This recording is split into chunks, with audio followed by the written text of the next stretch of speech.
Hello, this is a 2000 Saturn SL2 and I just purchased this thing relatively inexpensively because it has problems. Obviously there was a speaker system in here and they took it out before they sold it. That's not really too much of a problem, except what happened was you can see 1, 2, 3, 4, 5, 6, 7 holes and some other holes that were down here, which literally went into the frame of the car.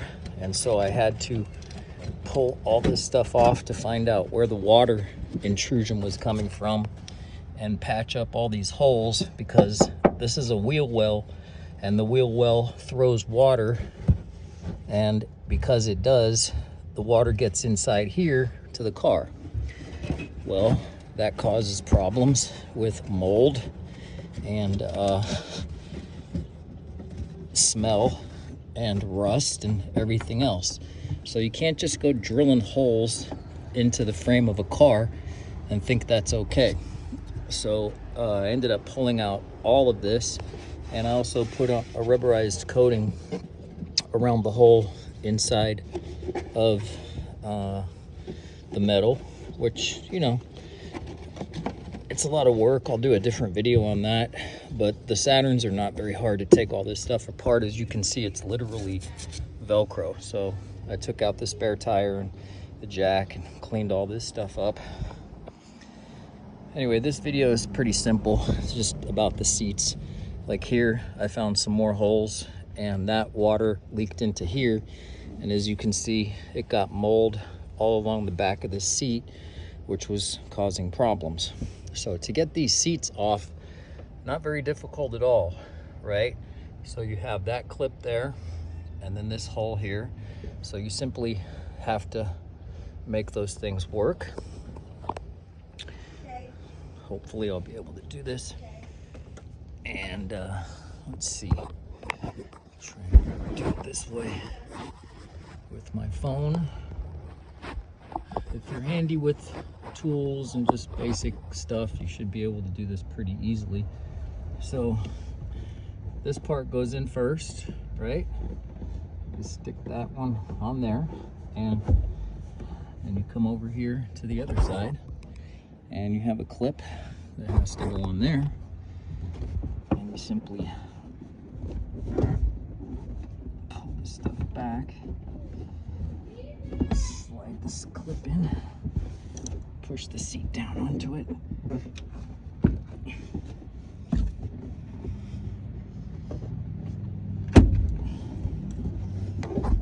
and that's basically it. Then you have the other side. As far as this seat goes, you can probably see there's a little metal clip back in there, and that goes into this part here that has the metal frame. So all you have to do is pull this part forward so the seat goes forward, and you unclip it there. And then same thing right about over there. Let's see if I can walk over there.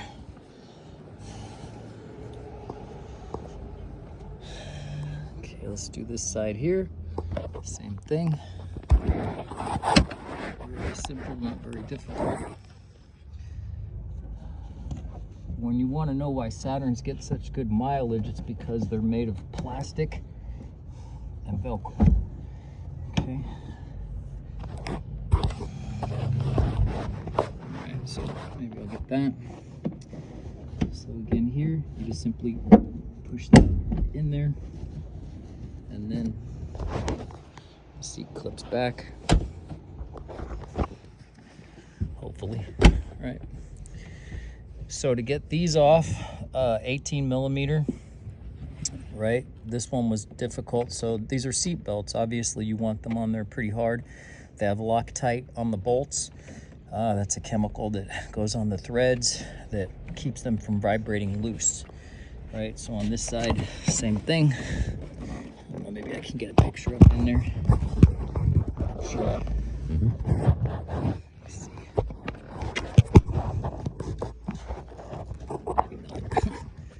Anyway, right in here somewhere, so I can get my hand. Okay, right in here somewhere, that's where the clip is. Okay. Right. Let's see if I can get it. I'm on the phone a second. Okay, right there, you can see the clip. Okay, so this metal piece just needs to come forward enough to pop it out. All right, so I also got rid of this middle seat belt, just cut it off. There's no point in it. I doubt that many people are gonna wanna sit here. So simply enough, you just shut this back up, reach in there and pull your seat belts through.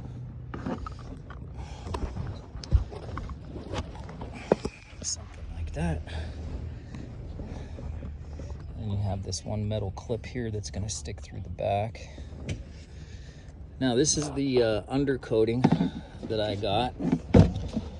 I had to buy 6 containers of it, and that's what it is, right?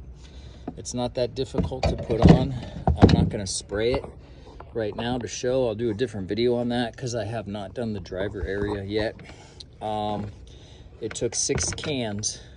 It's gonna take 6 cans. I've already done 4 cans to get the passenger area back here, all around here, and the entire back area with just 1 coat. It's supposed to help reduce vibration and reduce noise, and during the process one of the nozzles plugged up, so you want to have some acetone on hand. You don't have to go buy a lot of it.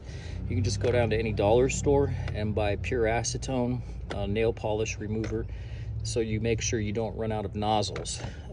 You could have, I had about half a can of product and I couldn't spray it, so I just switched out nozzles, so I'm not going to mess around with it. Anyway, a lot of this stuff on the car is easy to remove. Velcro.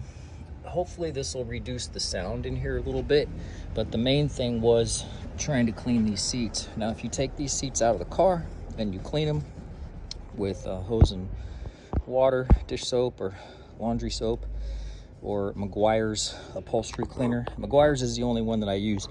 The reason why is Meguiar's does not leave any residue.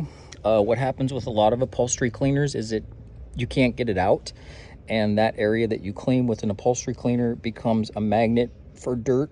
Carpet and upholstery will get very, very dirty in that spot that you cleaned, because it's almost impossible to get the soap out, right? So go back over here and you can just see it's not really hard to do all this. So here again, I'm just gonna reach through, grab the safety belt, and then just push that down, and pretty much that's it.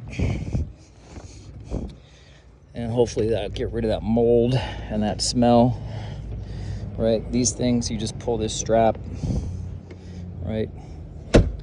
But I found about 10 holes that allowed water intrusion. These seats, very simple to remove. You just have a bolt here and a bolt here. I think it's 13. Nah, I don't remember. It's like 10 millimeter or something. I don't remember. Anyway, whatever. And here you can see right there, right? And then the other one's right there. And these are easy to pop off. You have a little harness that goes to the safety belt. So this area I have not done yet, but that's what it looked like before.